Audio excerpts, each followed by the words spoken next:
পূর্ব আফ্রিকার দ্বীপরাষ্ট্র সেশেলসে অনুষ্ঠিত হল নেচার ট্রেইল চ্যালেঞ্জ 2026-এর তৃতীয় আসর।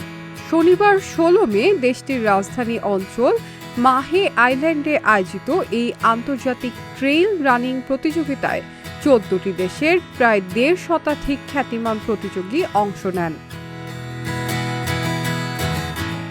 22 কিলোমিটার দীর্ঘ এই দুর্গম ট্রেইলে অংশগ্রহণকারীদের সমুদ্র সৈকত, গ্রীষ্মমণ্ডলীয় বনভূমি ও গ্রানাইট পাহাড়ি পথ অতিক্রম করতে হয়।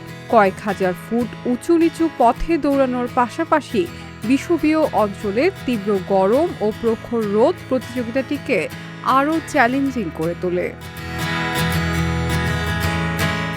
2 ঘন্টা 11 মিনিট সময় নিয়ে প্রথম হন পাকিস্তানের ওয়াকার আহমেদ নাসির, যিনি গত আসরেও চ্যাম্পিয়ন হয়েছিলেন। তার চেয়ে 2 মিনিট বেশি সময় নিয়ে দ্বিতীয় হন দক্ষিণ আফ্রিকার ড্যানিয়েল ক্লাসেন। এছাড়া নারীদের মধ্যে দক্ষিণ আফ্রিকার এমিলি জগ 2 ঘন্টা 51 মিনিট সময় নিয়ে চ্যাম্পিয়ন হন। 3 ঘন্টা সময় নিয়ে দ্বিতীয় হন রিউনিয়ন আইল্যান্ডের সিলভেইন কিউসট।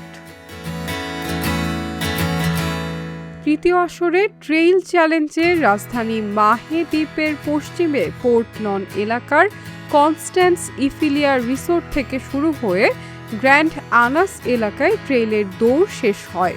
প্রতিযোগিতা শেষে এবারের আসরের চ্যাম্পিয়ন সহ বিভিন্ন শাখায় সেরা প্রতিযোগীদের হাতে ক্রেস্ট ও পুরস্কার তুলে দেন সেশেলসের পর্যটন ও সংস্কৃতি মন্ত্রী আরমাডা বার্নস্টেইন। তিনি বলেন, আন্তর্জাতিক মানের ট্রেইল রানিং প্রতিযোগিতা আয়োজনের মাধ্যমে সেশেলস আইল্যান্ড প্রকৃতি, শারীরিক সুস্থতা এবং টেকসই উন্নয়নকে এক সুতোয় গাঁথার চেষ্টা করছে।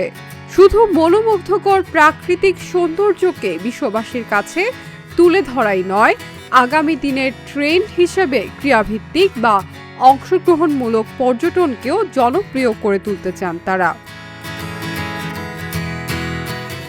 ভারত মহাসাগরে 115টি দ্বীপ নিয়ে গঠিত সেশেলসে সারা বছরই ইউরোপ, উত্তর আমেরিকা সহ বিশ্বের বিভিন্ন দেশের পর্যটকে মুখর থাকে। আয়োজকদের আশা, নেচার ট্রেইল চ্যালেঞ্জ সেশেলসে পর্যটনের নতুন মাত্রা যোগ করবে।